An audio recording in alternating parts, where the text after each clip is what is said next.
in my opinion, the most important thing is your headline.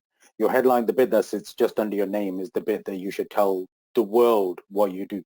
Now, um, I have a template. It's not trademarked to me or anything, but the template that I use is essentially um, what, how, who, and why. So what do I do? Who do I do it for?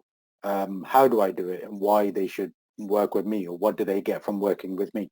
And it's that last bit that's, I think, most important, particularly when it comes to your profile, when it comes to your headline, your about section, your featured section, your experience section, etc. It should always think about the audience. It should always think about the person reading. Most people write their profiles like a CV, like, I do this, I do that, I've done this, I've got this education, I've got this experience. And for the most part, nobody cares, right? Nobody, it's not, it's, we can talk about ourselves till we're blue in the face, but um, it's human nature to be very selfish and very fickle, and we always worry about what's in it for us. So when you write your LinkedIn profile, always ask yourself the questions: A, who cares? And B, what's in it for them? So what does the audience want to know? And but like I said, start with your headline, and then everything else kind of grows from there.